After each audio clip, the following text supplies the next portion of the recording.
Hello, in this video I'm going to show you arteries and veins of head and neck. But let's start briefly from the heart. As you know, heart has 4 chambers. The this is the right side, this is the left side. The superior chamber here is right atrium, this is right auricle, this is right ventricle. On the left side the same, we have left atrium, left auricle, and a left ventricle. There are arteries coming out of the heart, veins always bringing blood back to the heart. That's the difference between arteries and veins. Arteries take the blood away from the heart, and veins bring back the blood into the heart. So there are two arteries here. As you see, one of them is blue color. Blue shows that even this is blue, this is not a vein, this is pulmonary trunk, and it shows that it's high in carbon dioxide. And this one is ascending aorta, it's high in oxygen. This pulmonary trunk starts from a right ventricle, carrying blood out of the right ventricle with high in carbon dioxide, going to the lung. Right after pulmonary trunk coming up, it divides into two parts, left and right pulmonary arteries. This one branch, and that's the other side on the back, left and right pulmonary arteries. These pulmonary arteries go to the lungs, and they exchange the gas, getting rid of carbon dioxide and receiving oxygen, and bring them back into the heart. You can see this red one coming back into the left atrium, and there is one on the other side joins to the left atrium, coming from left and right lungs. They are called left and right pulmonary veins, bringing blood, oxygenated blood, back into the heart. This circuit of blood, it's called a pulmonary circuit, is a small circuit, and the goal is getting rid of carbon dioxide and bringing oxygenated blood back into the heart.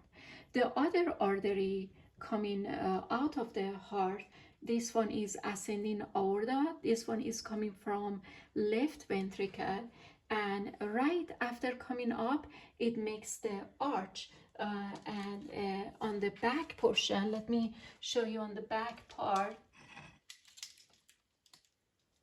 Right coming up, it makes this arch. So it's aortic arch here, and then it's coming down, it become aortic descending aorta,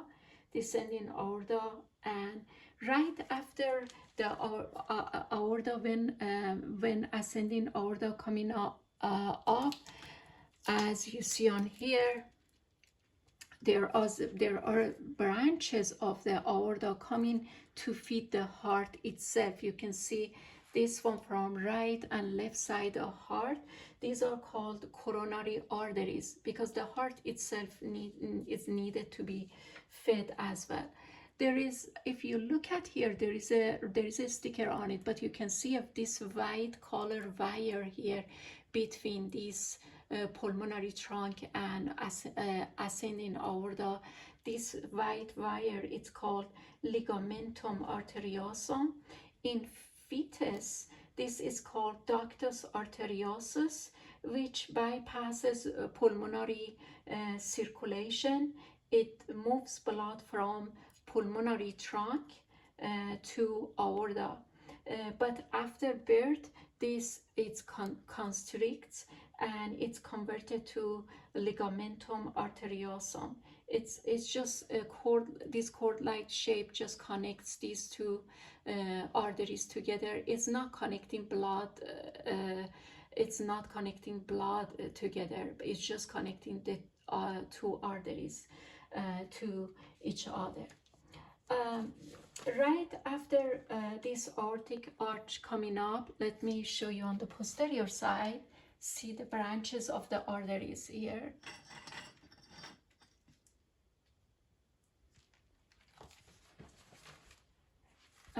Right here you can see from aortic arch, you see there are lots of branches here, but just pay attention on the three part right coming off of this aortic arch. You can see 1, 2, and 3. There are 3 branches.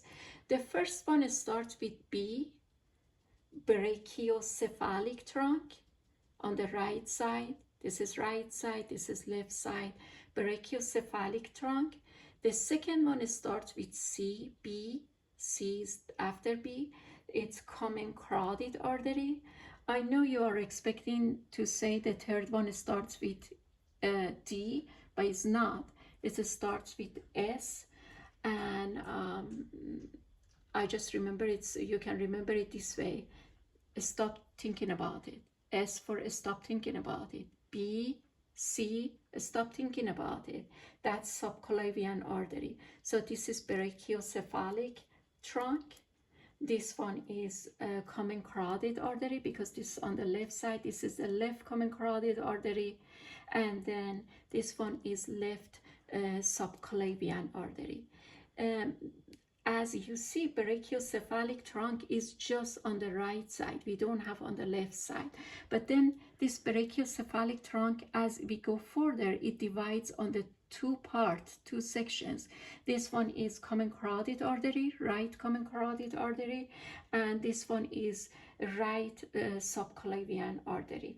These 3 vessels, this brachiocephalic, common carotid artery, and subclavian, they supply blood for head, upper limbs,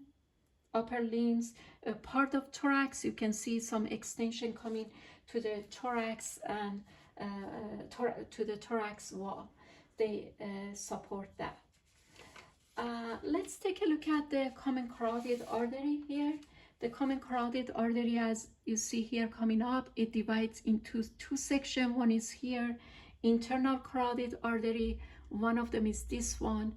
This one is external carotid artery. The external carotid artery has, now I'm going to turn this a little bit to show you the extension of it. All right, this is the external carotid artery. If you look at the first branch coming out here, this one here, right over here, this one is superior thyroid artery, which supplies blood for thyroid gland and larynx. Right above of it, this one, right above of it, let me get the camera a little bit from below. You can see a little bit here, right? This one, this branch is lingual artery. From the name, as you know, it fits tongue. And then right above of that, we have this extension coming forward. This one is facial artery, which supplies skin and muscles of a face. We go a little higher on the posterior side. This one is occipital artery, which supplies posterior side of the scalp. We have this one, maxillary artery, as you see, has extensions. We don't need to go through name of those extensions. In general, you know, this maxillary artery supplies upper and lower jaws, and muscles are responsible for chewing, teeth, and nasal cavity. And then there is this extension coming on a top portion. It's called superficial temporal artery, which supplies blood for most of the scalp and parotid salivary gland. The internal artery here, this one, the internal carotid artery, if you look at from this side a little bit, maybe you can see from this side, this is the internal, and then you can see right this extension coming off of it. It's called ophthalmic arteries. which supplies blood for eyes, orbits, nose, and forehead. This one is anterior cerebral artery, and which supplies medial side of the parietal and frontal and parietal lobe, and also anastomoses to the other side of the arteries. And this one is middle cerebral arteries. So these arteries actually are very important because they make anastomosis, which means if blood vessel, if this blood vessel doesn't work, the other circulation is still is going continue from the other side. It's like you go on a path, you go on a road, but then you do detour, you go up from another direction. So let me tell you how it's actually how it works. This one is anterior cerebral artery. That this anterior cerebral artery, as I said, connects to the other side, and they anastomoses with its partner to the opposite side by there is a little artery. It's not showing here, but it's called anterior communicating artery. And the middle cerebral artery, this one, are on the lateral side of the and they feed the lateral side of frontal and temporal lobes. There are two arteries. Maybe I can show you on the posterior side, or you can see in here these two. Let me turn this around here, and there are these two arteries here. You can see these are posterior cerebral arteries. These posterior cerebral arteries, they supply occipital lobe and lower part of the temporal lobes. These posterior cerebral arteries, they connect to the middle cerebral arteries anteriorly by posterior communicating arteries. The two posterior arteries and one anterior communicating arteries, they make this cerebral artery or circle. You can see that circle, also it's called circle of Willis. You can see that in your textbook. It's a better picture to see looking at in your textbook to see. You can see it. There is a very good picture in your book. You can look at it. So anyway, this circle surrounds the pituitary gland. As you know, pituitary gland is below, underneath the brain, and optic chiasma, and connects the anterior and posterior blood supply of the brain together. It's very important to have this circuit because it makes a different route for blood to reach to the brain. In case if as I said before, one of the arteries has a problem, doesn't work, blood cannot reach from that way to the brain. They can go from other routes to reach. This circuit also equalizes blood pressure in the two areas of the brain.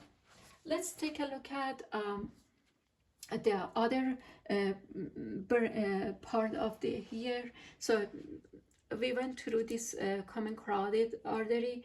There are other arteries here. There are three arteries coming from here. One of them is this one. It's called vertebral artery. We have left and right vertebral arteries, and there are two other arteries that coming off of here. One of them is this one coming right off of here. So if you look at carefully here, this is one vertebral artery. This is the other one. It's called thyrocervical trunk. The thyrocervical trunk supplies blood for spinal cord, for cervical vertebra and thyroid gland. And there is this one costocervical trunk supplies blood for superior intercostal muscles, the muscles between the ribs and deep neck. So for this one, this vertebral artery, as you see, is ascending, the artery ascending and coming up into the brain. It passes through the foramen magnum of a skull, and coming into the brain, and left and right vertebral artery, as you see here, they join together, they make this artery. It's called basilar artery, and this basilar artery has some extensions here, which one of the extension coming up, as I showed you, is posterior cerebral arteries that I talked about it. So they supply occipital lobes and inferior part of the temporal lobes. This is all about the arteries. Now I'm going to talk about the vein. Let's turn this here.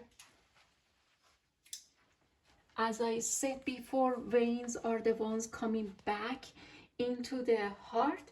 So for the arteries, I started from heart, went away from heart, but for veins, I'm going to go back to the heart because they bring the blood back into the heart. You can see this is superior vena cava, and from lower part of the body, inferior vena cava, they bring the blood back into the right atrium.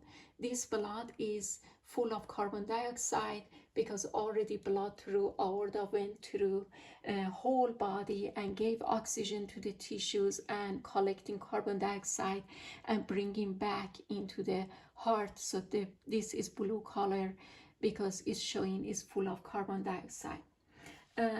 If you remember, this was the external carotid artery, and external carotid artery supplies superficial part of the skull and face. So as this providing the blood into the superficial part of the brain, then that is going to be collected the blood by external jugular vein, which is this one. This one is external jugular vein, and this one is internal jugular vein. You can see internal jugular vein is much thicker and wider. These are the largest, these are internal, are the largest veins draining head and neck. So the blood being drained from superior part of the brain, those coming mostly into the external jugular vein. There are some blood also from superficial part comes into the internal jugular vein.